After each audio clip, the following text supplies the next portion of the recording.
Assalamualaikum. Welcome back to Salva's kitchen. ഇന്ന് ഞാൻ ഇവിടെ തയ്യാറാക്കുന്നത് ഒരു സ്നാക്ക് റെസിപ്പിയാണ്. ബീഫിന്റെ ഫില്ലിംഗ് വെച്ചിട്ടുള്ള വളരെ ടേസ്റ്റി ആയിട്ടുള്ള ഇറാനി പോളയുടെ റെസിപ്പിയാണ് കാണിക്കുന്നത്. ഇത് നമുക്ക് ഈവനിങ് സ്നാക്ക് ആയിട്ടോ അല്ലെങ്കിൽ ബ്രേക്ക്ഫാസ്റ്റ് അല്ലെങ്കിൽ ഡിന്നർ എങ്ങനെ വേണമെങ്കിലും കുക്ക് ചെയ്ത് കഴിക്കാൻ പറ്റുന്ന ഒരു അടിപൊളിയായിട്ടുള്ള സ്നാക്കാണ്. അധികം ഓയിലി ആയിട്ടുള്ള സ്നാക്ക് ഇഷ്ടപ്പെടാത്ത ആൾക്കാർക്കും എല്ലാവർക്കും ഒരുപോലെ ഇഷ്ടപ്പെടുന്ന രീതിയിലുള്ള പ്രത്യേക ടേസ്റ്റി ആയിട്ടുള്ള ഒരു സ്നാക്കാണിത്.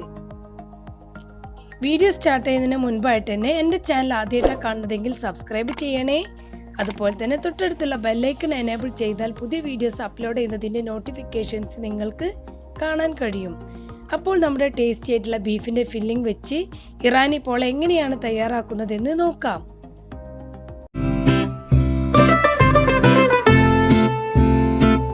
ഇറാനി പോള തയ്യാറാക്കാൻ വേണ്ടി ഞാനിവിടെ എല്ലൊന്നും ഇല്ലാത്ത ബീഫാണ് എടുത്തിട്ടുള്ളത്. ഇതുപോലെ ഒരു ബൗള് കുക്കറിലേക്ക് ഇട്ട് കൊടുത്തിട്ടുണ്ട്. 1/2 ടീസ്പൂണ് ജിഞ്ചർ ഗാർലിക് ക്രഷ് ചെയ്തത്, ഒരു 1/3 ടീസ്പൂൺ പെപ്പർ പൗഡർ, ഒരു 1/2 ടേബിൾ സ്പൂൺ കാശ്മീർ ചില്ലി പൗഡറാണ്. ഇനി 2 പിഞ്ച് മഞ്ഞൾപ്പൊടി, 1 പിഞ്ച് ഗരം മസാലപ്പൊടി, 2 പിഞ്ച് ഉപ്പും, ഒരു 1/4 ഗ്ലാസ് വെള്ളം കൂടി ഒഴിച്ചിട്ട് ഇതുപോലെ നമ്മുടെ ബീഫ് ഒന്ന് നന്നായിട്ട് മിക്സ് ചെയ്ത് കൊടുക്കുക. കുറഞ്ഞ ക്വാണ്ടിറ്റിയാണ് ഇവിടെ കാണിക്കുന്നത്. ബീഫ് ഇത്ര ഉണ്ടായി തന്നെ നമുക്കൊരു ഫില്ലിങ്സിന് ഒരു ഇറാനി പോളക്ക് കറക്റ്റാണ്. ഇനി നമുക്കത് അടച്ചു വെച്ച് നന്നായിട്ട് കുക്ക് ചെയ്തെടുക്കണം. ഞാൻ ഇവിടെ ഒരു പാൻ വെച്ചിട്ടുണ്ട്. അതിലേക്ക് ഇതുപോലെ 2.5 ടേബിൾ സ്പൂൺ വെളിച്ചെണ്ണയാണ് ഒഴിച്ചു കൊടുക്കുന്നത്.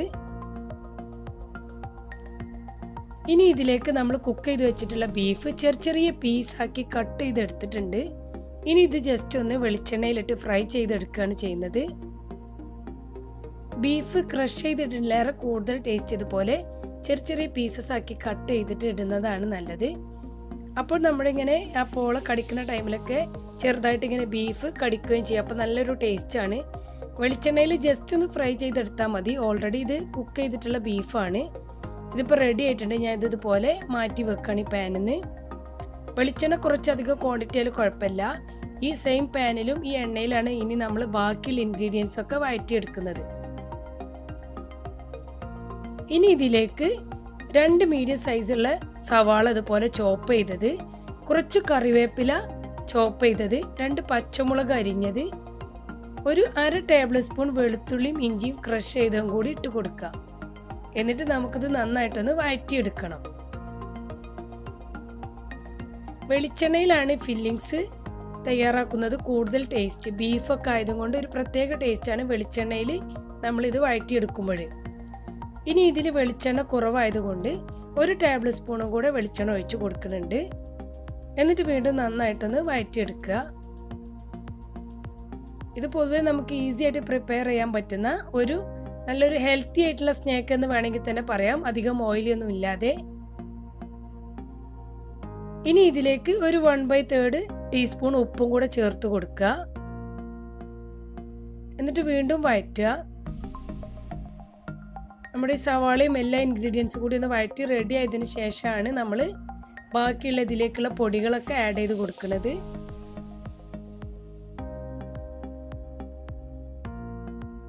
നമുക്കതുപോലെ തന്നെ ഇറച്ചിപ്പത്തിരി, അതുപോലെ തന്നെ ചട്ടിപ്പത്തിരി, അതിലേറൊക്കെ ഈസി ആയിട്ട് ഉണ്ടാക്കാൻ പറ്റുന്ന സ്നാക്കാണിത്. അതാകുമ്പോൾ നമുക്ക് പത്തിരിയോ ദോശയൊക്കെ ഉണ്ടാക്കണമല്ലോ. ഇതിന് അതിൻ്റെ ആവശ്യമില്ല. ഇനി ഇതിലേക്ക് പൊടിയായിട്ട് ചേർക്കുന്നത് 1/2 ടീസ്പൂണ് കാശ്മീർ ചില്ലി പൗഡർ. അങ്ങനെ ആകുമ്പോൾ ഫില്ലിങ്സ് നല്ല കളർ കിട്ടും.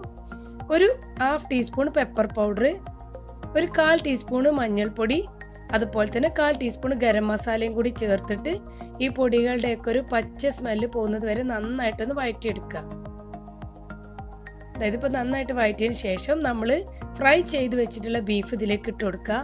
മുഴുവനായിട്ട് ഇട്ട് കൊടുക്കരുത്. കുറച്ച് ഭാഗം നമുക്ക് ഗാർണിഷിങ്ങിന് വേണ്ടിയിട്ട് മാറ്റി വെക്കാം. ഇത്രയും ഞാൻ മാറ്റി വെക്കുന്നുണ്ട്. എന്നിട്ട് വീണ്ടും എല്ലാതും കൂടെ നന്നായിട്ട് മിക്സ് ചെയ്ത് കൊടുക്കുക. ഈ ബീഫും സവാളയും എല്ലാം കൂടെ ഒന്ന് നന്നായിട്ട് അതിൻ്റെ ടേസ്റ്റ് പിടിക്കുന്നത് വരെ ജസ്റ്റ് ഒന്ന് ലോ ഫ്ലെയിമിലിട്ടിട്ട് നന്നായിട്ടൊന്ന് വഴറ്റിയെടുക്കുക. ഇങ്ങനെ ചെയ്യുമ്പോൾ നമ്മുടെ ഫില്ലിങ്ങിന് പ്രത്യേക ടേസ്റ്റാണ്. ബീഫൊക്കെ ഫ്രൈ ചെയ്തത് കൊണ്ടും അതുപോലെ ചെറിയ പീസസ് ആകുമ്പോൾ ഇടയിൽ ഇങ്ങനെ കടിക്കുകയും ചെയ്യും. ക്രഷ് ചെയ്യുമ്പോൾ നമുക്കിത് ഇത്ര ടേസ്റ്റി ആയിട്ട് കിട്ടില്ല. അതിപ്പോൾ റെഡി ആയിട്ടുണ്ട്. ഇനി ഫ്ലെയിം ഓഫ് ചെയ്യാം. ഫ്ലെയിം ഓഫ് ചെയ്തതിന് ശേഷം നമുക്ക് കുറച്ച് മല്ലിയിലയും കൂടെ മുകൾ ഭാഗത്തിട്ട് കൊടുത്തിട്ട് ജസ്റ്റ് ഒന്ന് മിക്സ് ചെയ്തെടുക്കാം. ഇങ്ങനെയാണ് നമ്മൾ ബീഫിന്റെ ഫില്ലിങ്സ് തയ്യാറാക്കുന്നത്. ബാറ്റർ തയ്യാറാക്കാൻ വേണ്ടി മിക്സിയുടെ ജാറിലേക്ക് ഇതുപോലെ 1 കപ്പ് മൈദപ്പൊടി ഇട്ട് കൊടുത്തിട്ടുണ്ട്. അതിലേക്ക് 2 മുട്ട, നോർമൽ ടെമ്പറേച്ചറിലുള്ള മുട്ട വേണം പൊട്ടിച്ചൊഴിക്കാൻ, ഫ്രിഡ്ജിൽ നിന്ന് ഡയറക്റ്റ് ആയിട്ട് എടുക്കരുത്.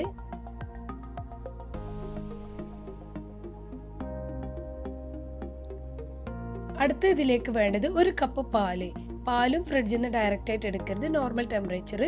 1/4 cup sunflower oil, 1/4 teaspoon pepper powder, 1 pinch ഉപ്പും കൂടി ചേർത്തിട്ട് മിക്സിയുടെ ജാർ അടച്ചു വെച്ച് നന്നായിട്ടൊന്ന് ബ്ലെൻഡ് ചെയ്തെടുക്കാം.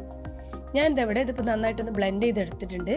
പറഞ്ഞ ക്വാണ്ടിറ്റിയിൽ ഇൻഗ്രീഡിയൻസ് ഒക്കെ എടുക്കുകയാണെങ്കിൽ ഇത് ഈ ഒരു കൺസിസ്റ്റൻസിയിലുള്ള ബാറ്ററാണ് നമുക്ക് കിട്ടുക. ഇതാ നോക്കൂ, ഈ ഒരു കൺസിസ്റ്റൻസിയാണ് നമുക്ക് ബാറ്റർ വേണ്ടത്. പറഞ്ഞ ക്വാണ്ടിറ്റി അനുസരിച്ച് വളരെ കറക്റ്റ് അളവാണ്. ഇനി ഒരു പ്രഷർ കുക്കർ അടുപ്പിൽ വെച്ചിട്ടുണ്ട്. അതുപോലെ കുറച്ച് നെയ്യ് ഒഴിക്കുക. നെയ്യാകുമ്പോൾ ഒന്നും കൂടെ ടേസ്റ്റാണ്. കഴിയുന്നതും ലോ ഫ്ലെയിമിലിടുക. എനിക്കിവിടെ കുക്കർ കുറച്ചധികം ഒന്ന് ഹീറ്റ് ആയിട്ടുണ്ട്. ഇനി ഫസ്റ്റ് ലെയർ പോലെ നമ്മുടെ ബാറ്ററിൻ്റെ ഹാഫ് ഭാഗം ഒന്ന് ഒഴിച്ചു കൊടുക്കുക. അതുപോലെ സൈഡിലൂടെ ഒക്കെ കറക്റ്റ് റെഡി ആയിട്ട് വരാൻ വേണ്ടിയിട്ട് സ്പൂണോട് ഒഴിച്ചു കൊടുക്കുകയാണ് കൂടുതൽ നല്ലത്. ഞാനിപ്പോൾ അടിയിൽ പാനൊന്നും വെക്കാതെ ഡയറക്റ്റ് ആയിട്ടാണ് കുക്കർ വെക്കുന്നത്. ഇനി ഒന്ന് ജസ്റ്റ് ഒന്ന് കുക്കർ കവർ ചെയ്തതിന് ശേഷം ഒരു 3 മിനിറ്റ് വെക്കുക. 3 മിനിറ്റിന് ശേഷം ഈ അടിയത്തെ ലെയർ ജസ്റ്റ് ഒന്ന് കുക്കായി വന്നിട്ടുണ്ട്. ഇനി ഫില്ലിങ്സ് മുഴുവൻ അതുപോലെ സെൻട്രലായിട്ട് ഇട്ട് കൊടുക്കുക. അധികം സൈഡിലൂടെ ഇട്ട് കൊടുക്കരുത്. അങ്ങനെ ചെയ്യുമ്പോൾ നമ്മൾ ബാറ്റർ ഒഴിച്ചതിന് ശേഷം അതിലൊക്കെ സൈഡിലൂടെ ഫില്ലിങ്സ് പുറത്തേക്ക് വരും. ഇനി നമുക്ക് ബാക്കിയുള്ള ഭാഗം കൂടെ ബാറ്റർ ഇതുപോലെ ഒഴിച്ചു കൊടുക്കുക. സൈഡ് കറക്റ്റായിട്ട് കിട്ടാൻ വേണ്ടി ഏറ്റവും നല്ലതുപോലെ സ്പൂണോട് ഒഴിച്ചു കൊടുക്കുകയാണ്. അതിപ്പോൾ കംപ്ലീറ്റ് ആയിട്ട് ഒഴിച്ചിട്ടുണ്ട്. ഇനി മുകൾ വശമൊക്കെ ഒന്ന് ഗാർണിഷ് ചെയ്യാണ്. നമ്മൾ നേരത്തെ മാറ്റി വെച്ചിട്ടുള്ള ഫ്രൈ ചെയ്തിട്ടുള്ള ബീഫാണ് ഫസ്റ്റ് ആയിട്ട് ഗാർണിഷ് ചെയ്ത് കൊടുക്കുന്നത്. ഗാർണിഷിങ് നിങ്ങളുടെ ഇഷ്ടത്തിനനുസരിച്ച് എങ്ങനെ വേണേലും ചെയ്യാം.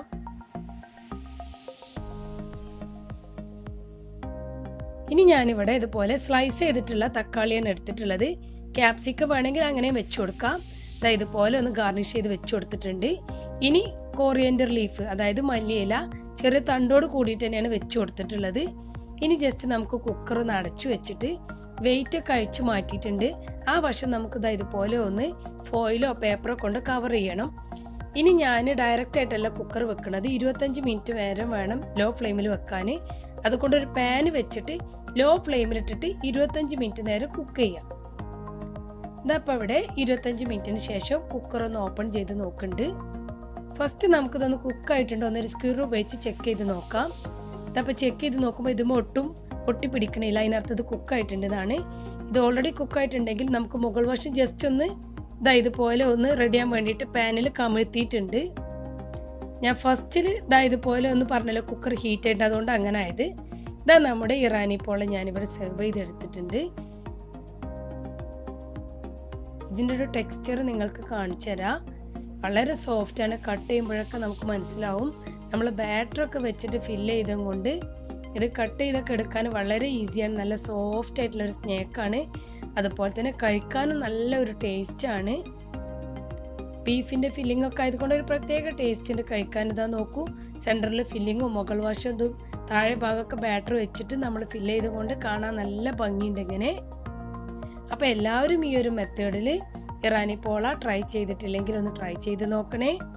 ട്രൈ ചെയ്തവർ അതുപോലെ തന്നെ ഫീഡ്ബാക്ക് കമൻറ്റ് ബോക്സിലൂടെ അറിയിക്കുക. ഇതുവരെ എൻ്റെ ചാനൽ സബ്സ്ക്രൈബ് ചെയ്യാത്തവരുണ്ടെങ്കിൽ സബ്സ്ക്രൈബ് ചെയ്യണേ. അതുപോലെ തന്നെ വീഡിയോ ഇഷ്ടപ്പെട്ടെങ്കിൽ ലൈക്ക് ചെയ്യുക, ഫ്രണ്ട്സിനും റിലേറ്റീവ്സിനൊക്കെ ഷെയർ ചെയ്യുക. അപ്പോൾ നമ്മുടെ ഇറാനി പോള ട്രൈ ചെയ്ത് നോക്കുക. എല്ലാവരും വീണ്ടും വീണ്ടും പറയണേ, ഇത് വളരെ ടേസ്റ്റിയാണ് കഴിക്കാൻ. ഇൻഷാ അല്ലാ നെക്സ്റ്റ് വീഡിയോയിൽ പുതിയ റെസിപ്പിയുമായിട്ട് കാണാം. ഓക്കെ, അസ്സലാമു അലൈക്കും.